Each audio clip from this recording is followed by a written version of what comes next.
Welcome back to another episode of the Solo Scaled Podcast. And today I am with Dustin.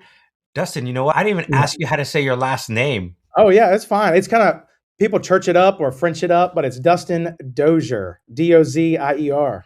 Dozier. You see, I was going to French it up and be like, Dossier. Yeah, so the Dozier, Dozier. No, it's Dozier. You're like, So it's Dozier. You're good South. yeah, that's it. It's funny. Dustin, you are the founder of the Connected Church, and we're going to talk a lot about that. And you're also the pastor of the Upstate Church Five Forks campus. That's absolutely right. So yeah, I get the privilege of serving on an awesome team at a multi-site church. We have 10 locations now. So it's a little confusing, but the church as a whole is First Baptist Simpsonville Upstate Church. So we have 10 different locations, and I lead Upstate Church Five Forks.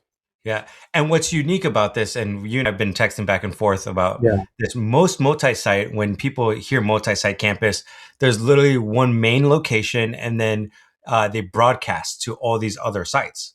But that's what right. you guys do differently, which I loved, I was like, yes, someone else is doing this, is that it's almost semi-autonomous. And some people Yeah, might be like, you're nerding out using language they've never heard. no, I'm But impressed. yeah, semi-autonomous. You are actually the pastor there. You're teaching every week. You are connecting. That's your location, and you also are in charge of other things.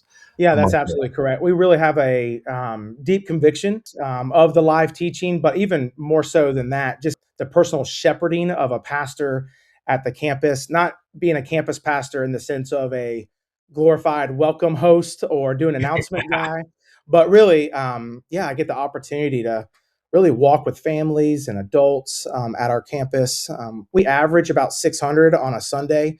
And yeah, I get to teach and preach and just shepherd those people as best as God allows me to. Yeah. Now, what's unique about you is that you are both a pastor of this multi-campus site church, but you're also entering into entrepreneurship, That's and right. you're truly wanting to help certain churches do certain things. So tell us a little bit about what you do in the entrepreneur world, and we'll kind of start talking about how you got into that here in a second. Yeah, no, I appreciate that. It's quite interesting because in my role as, yes, a teaching campus pastor at a multi site church, we have what are called dual roles. And those dual roles, it's quite interesting because most of the time in church world, anyone in ministry knows you wear a multitude of hats. And so one of those hats, kind of really a big hat, is I am the next steps director. And what that means is I oversee really the assimilation process, which is a churchy word for really from first time guest and follow up to making sure they have a good Sunday experience to really helping them get plugged into the life of our church. So that might be membership, that might mean next steps of baptism and all those things. And what's been kind of cool is that God has allowed me in that role to really just my heart and my passion is really to see people move from just attending church, like coming in on an hour on a Sunday and kind of getting their moral checklist, if you will, and leaving to really finding a sense of belonging within the church. And so that kind of birthed this idea of the connected church to really see people take steps to really be intentional in that. And so, yeah, so it birthed this idea on the entrepreneurial side of, hey, let's help other pastors. Let's help other churches that might be under resourced or, I don't know, just overwhelmed in a lot of ways where pastors, they carry the weight of, I want to grow the church. We want to see lives changed. But many churches in America are not the size of ours. And that's not a knock, but they're bivocational, they're smaller, and I want to be their champion. I want to help be a cheerleader in their corner to help them see people and help them move people from just attending to really belonging, if that makes sense. Yeah, well, and you kind of hit it where a lot of pastors, especially if they're not at that size, they might be like two other staff on the team, That's and right. they're doing a lot of shepherding. They're doing home visits, hospital visits, all the people stuff that they're most, I won't say all, but most pastors are not like operationally inclined to like, how do you build these systems that will make it that you could both have organic health and organic growth, and at the same time, people feel connected. Because I've been to a lot of churches that it's like, who do I talk to? How do I connect? What do I do next? And I feel like this isn't my place. So I walk away.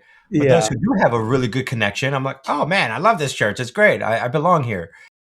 That's kind of what I'm hearing you say. Is that correct? Yeah, for sure. I think oftentimes, and I know this is the case for me, and it's not a knock on seminary per se, but you go to seminary and you learn a lot of incredible knowledge based on theology and even some practices within the church. But then you get into the church and you think, wow, I have to manage a budget of X percent or X amount. Oh, I have some conflict resolution and management I have to deal with. And then as you grow, it just becomes really complex and you begin to wear a lot more hats. And I don't know the exact specific data point on this, but we see that churches are dying, pastors are burning out because the load is heavy. And many of them, they're like, hey, I'm really good at communicating God's word and preaching the Bible. And not to say they're not good at connecting with people on a one on one level, but at some point the levee breaks because they're wearing so many hats. And so that's where my heart is. Hey, here's a resource you can download, or even I can step into and coaching and consulting through the Connected Church and really help, because that's my heart. I don't want to see pastors burn out, and I don't want to see churches die and close up shop because they don't have enough or enough time or energy to put into that, for sure. Okay, so as you started to realize that this is something that you're really passionate about, how'd you get into it? Because there's a lot of people who are like, man, I love teaching, I love preaching, I love doing all these other things. But you were like, I really love setting up assimilation and next steps for churches. That tends to not be like the first step. So how did you find yourself into that niche? Well, it's really interesting you ask. It's really my personal story. So I did not grow up in church. I would even say now people would not look at me and have the stereotypical pastor. Oftentimes, like I'll get my hair cut and someone will say, what do you do for a living? I'm a pastor. And it's really interesting because they'll say, you're a pastor. So I don't know if that's good or bad. I don't know if that's a compliment or an insult. I'm not sure. But I didn't grow up in church. It's probably And because you were walking in throwing F bombs the whole time. Like, no, that is not, hey, do not put that online. All right. So that is I'm not just true. kidding. I'm totally kidding. But when I was in middle school, not growing up in church, like most middle school young men trying to find my place, just went through a period of time where I was trying to find where I belonged. And a group of my really good friends in elementary school and middle school had kind of moved on. They redistricted some of the high school lines. So I found myself in high school thinking, what group do I want to be a part of? Where's my sense of belonging? And here I was, this kind of skater punk. And I don't know if you can imagine this, but I had long hair down to my shoulders. It was like shaved under, and I pulled it back. Like Kurt Cobain was like the guy I idolized. I just love Yeah. Nirvana. And so I sat at this lunch table one day, 14 years old, and a group of friends invited me to church. And to be full disclosure, honest, I went because there was a hot girl and free pizza. So I went and Flirt I to was, convert. yeah, it worked. And I didn't know what I was getting myself into. I just needed a place of belonging and stepped into that. And what was crazy is that really the church, this youth group of middle school and high school students, and really a youth pastor and a small group leader just loved on me. And I found my sense and place of belonging. They didn't judge me of, hey, you need to cut your hair or you need to wear khaki pants and a collared shirt. I think I was wearing Jinkos. Do you remember those? Oh yeah, I used to have them.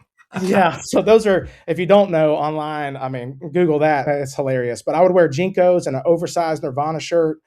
And just through that process, I was like, man, so that's really where this stemmed from. So when the opportunity came at our church at the time, was only 3 locations. And really, I was asked and really charged to say, why don't you kind of step into this space? I was like, it was a no brainer. I'm thinking, absolutely, I have a heart for that. And it just continued to grow. And so as it was growing, or as our church was growing, naturally, that other pastors and churches in the local space, just outside of Greenville, started to contact and say, "Hey, what are y'all doing? What systems?" And we really, to be honest, it's like we're just trying some things. And so that kind of birthed this idea. and really passionate to help other churches. And so in that, I was like, man, maybe there's a business opportunity here. Maybe there is, not that I want to swindle churches Yeah. or anything, but to really resource what we've learned, good and bad, what we continue to learn, and really come alongside pastors and church leaders or even, key volunteers in that space and, you know, tell them what we've learned and share with them the experience that we've had. So that's kind of how the Connected Church was birthed. And so it's pretty cool. I'm just walking through the doors that God's opening and don't want to get in the way of his work. Yeah. So as you start to grow the Connected Church, it is a relatively new thing. You have a book coming out with I it, do. right? Yeah, which is Um, scary because if you ask any of my English teachers in high school and college, they're like, "What in the world?" But yeah, so I have a book called The Connected Church. It's real creative, right? And looking to launch that the first week of February. And so just a resource that really is the heart. It really starts with the idea that 'cause this really does impact the church. This idea that we are the most connected people in the face of all mankind, of our history. But yet, while we're so connected, we're really disconnected. And that we spend hours on our phones.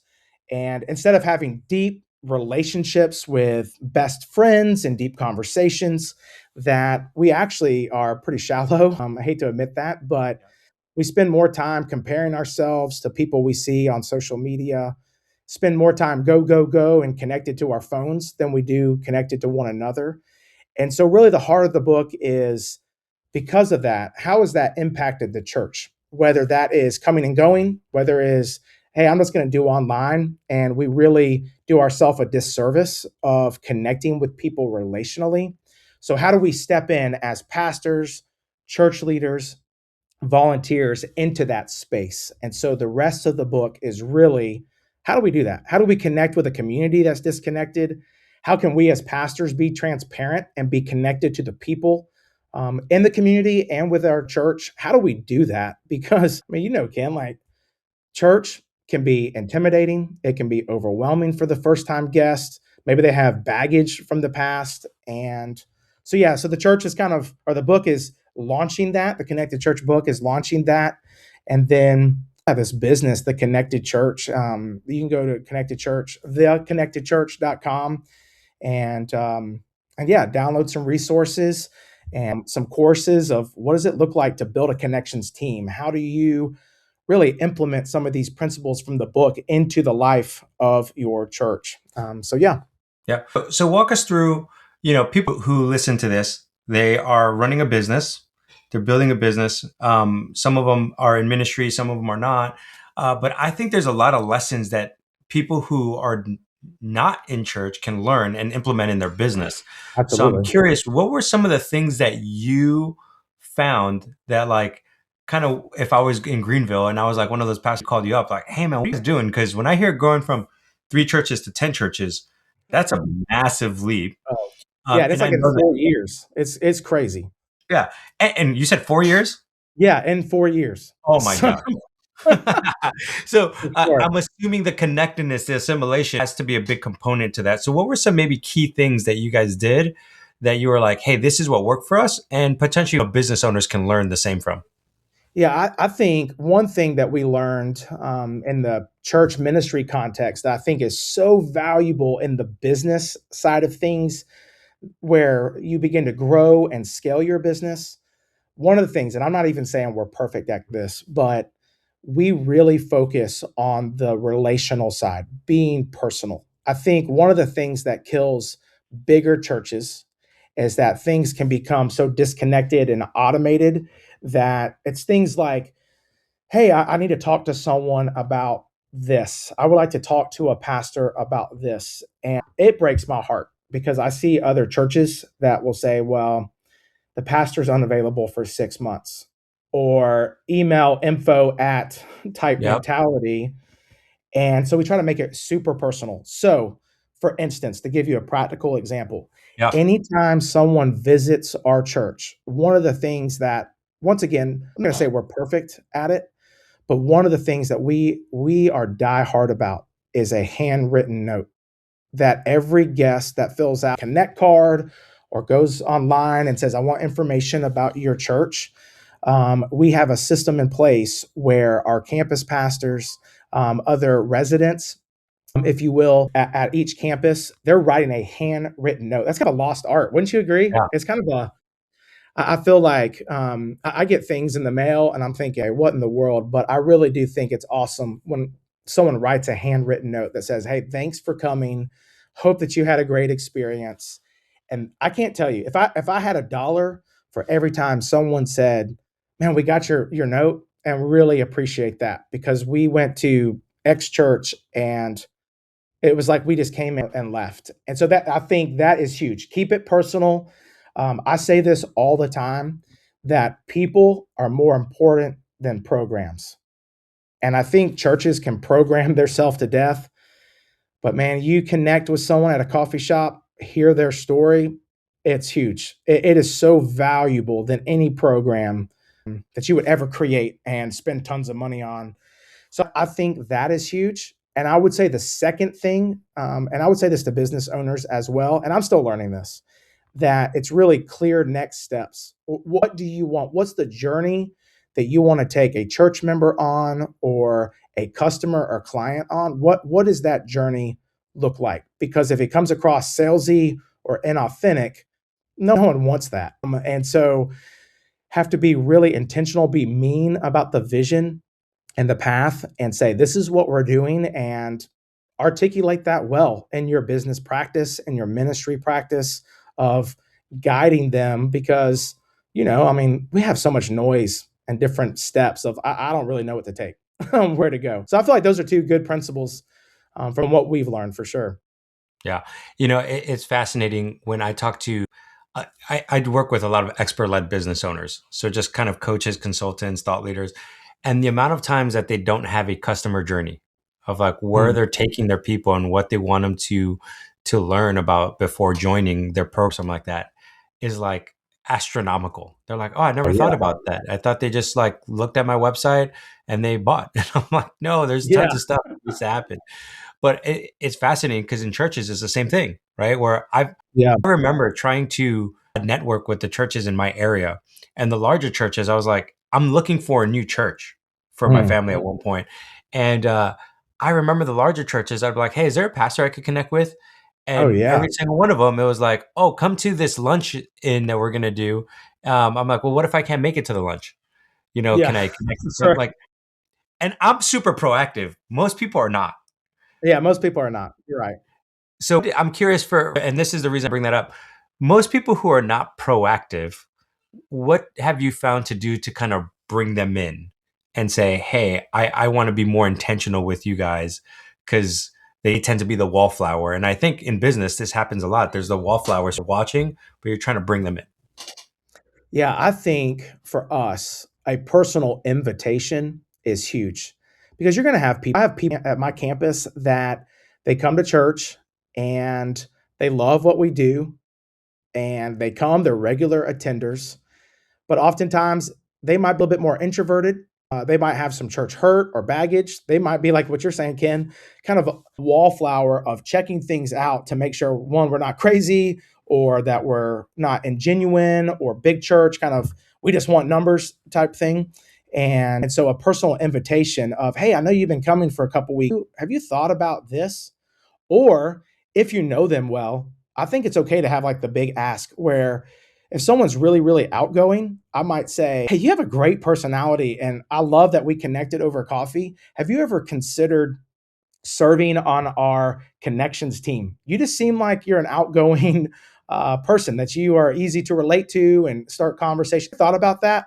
And just in that personal invite, it is huge to really invite them into something special because a lot of times they're thinking of themselves, I'm just an attender. I don't have anything special to offer. And I think for the business leader, I think you have to, and I'm learning this, that you have to really have those conversations and you got to push people a little bit, not like in a 2-hour timeshare type way, push them against the wall. Yeah. So we don't say, you need to come to the membership thing this Sunday. You've been coming. It's time, buddy. That's not our sentiment. So I don't think you handle customers or clients that way because everyone is different. Yeah. So Dustin, I'm curious. You kind of mentioned because everyone is different. What are you doing to grow your business personally? Like, what's the things that you're doing that saying, "Hey, this is helping me to scale this"? Yeah, I think for me, I'm still like in this infancy learning stage.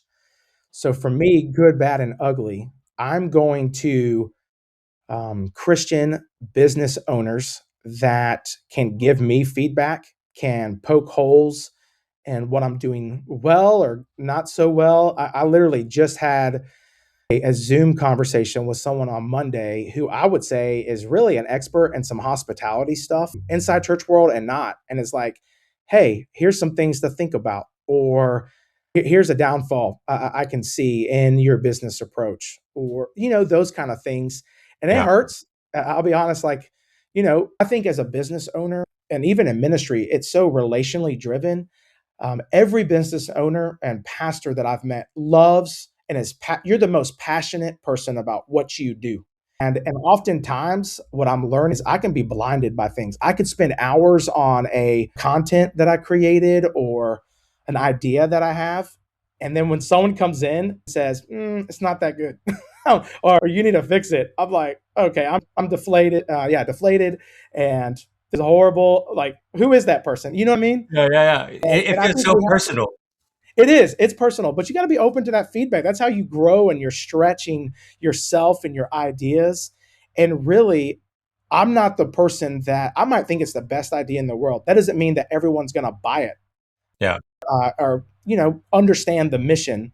And you got to be okay with that as well.